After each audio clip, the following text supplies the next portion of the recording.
हरे कृष्णा राधे राधे। आपका स्वागत है आपके अपने चैनल राधा कृष्ण लीला में। आज हम आपको सुनाएंगे कार्तिक मास महत्म्य कथा अध्याय 31।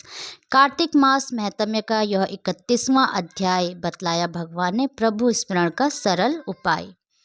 भगवान श्री कृष्ण ने कहा, पूर्व काल में अवंतीपुरी उज्जैन में धनेश्वर नामक एक ब्राह्मण रहता था। वह रस, चमड़ा और कंबल आदि का व्यापार करता था।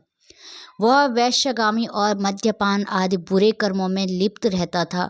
क्योंकि वह रात दिन पाप में रत रहता था, इसलिए वह व्यापार करने नगर नगर घूमता था। एक दिन वह क्रय विक्रय के कार्य से घूमता हुआ महिष्मतिपुरी में जा पहुंचा तो राजा महिषी ने बसाई थी। वहां पाप नाशनी नर्मदा सदैव शोभा पाती है। उस नदी के किनारे कार्तिक का व्रत करने वाले बहुत से मनुष्य अनेक गांवों से स्नान करने के लिए आए हुए थे। धनेश्वर ने तब उन सबको देखा और अपना सामान बेचता हुआ वह भी 1 मास तक वहीं रहा। वह अपने माल को बेचता हुआ नर्मदा नदी के तट पर घूमता हुआ स्नान, जप और देव आचरण में लगे हुए ब्राह्मणों को देखता और वैष्णवों के मुख से भगवान विष्णु के नामों का कीर्तन सुनता था।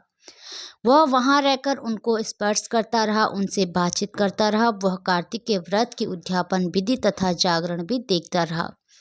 उसने पूर्णिमा के व्रत को भी देखा कि व्रती ब्राह्मणों तथा गौवों को भोजन करा रहे हैं, उनको दक्षिणा आदि भी दे रहे हैं। उसने नित्य प्रति भगवान शंकर की प्रसन्नता के लिए होती दीपमाला भी देखी। त्रिपुर नामक राक्षस के 3 पुरों को भगवान शिव ने इसी तिथि को जलाया था। इसलिए शिव जी के भक्त इस तिथि को दीप उत्सव मनाते हैं। जो मनुष्य मुझ में और शिव जी में भेद करता है, उसकी समस्त क्रियाएं निष्फल हो जाती हैं। इस प्रकार नर्मदा तट पर रहते हुए जब उसको 1 माह व्यतीत हो गया तो एक दिन अचानक उसे किसी काले सांप ने डस लिया। इससे बेहाल होकर वह भूमि पर गिर पड़ा। उसकी यह दशा देखकर वहां के दयालु भक्तों ने उसे चारों ओर से घेर लिया और उसके मुंह पर तुलसी दल मिश्रित जल के छींटे देने लगे। जब उसके प्राण निकल गए तब यमदूतों ने आकर उसे बांध लिया और कोड़े बरसाते हुए उसे यमपुरी ले गए।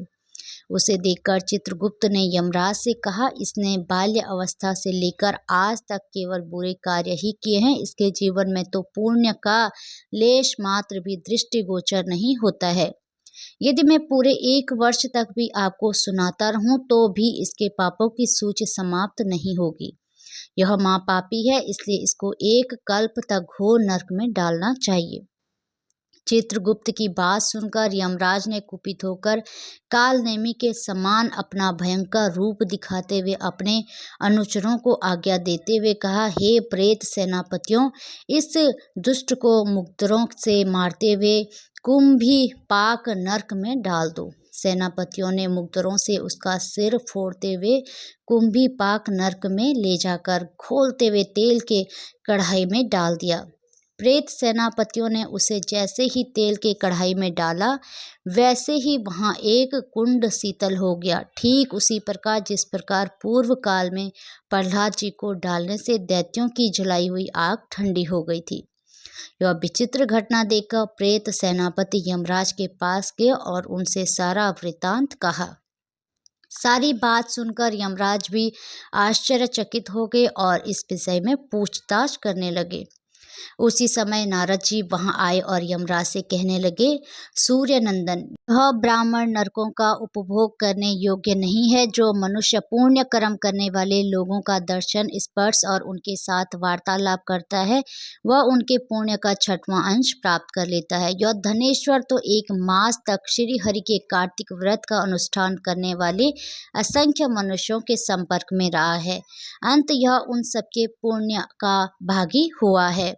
उसको अनिच्छा से पुण्य प्राप्त हुआ है, इसलिए यह यक्ष की योनि में रहे और पाप भोग के रूप में सब नरक का दर्शन मात्र करके ही यम यातना से मुक्त हो जाए। भगवान श्री कृष्ण ने कहा, सत्यभामा नारद जी के इस प्रकार कहकर चले जाने के पश्चात धनेश्वर को पुण्य आत्मा समझते हुए यमराज ने दूतों को उसे नरक दिखाने की आज्ञा दी। हरे कृष्णा राधे राधे। भगवान श्री हरि विष्णु और माता लक्ष्मी की कृपा आप सभी भक्तों पर हमेशा बनी रहे। जय श्री राधे।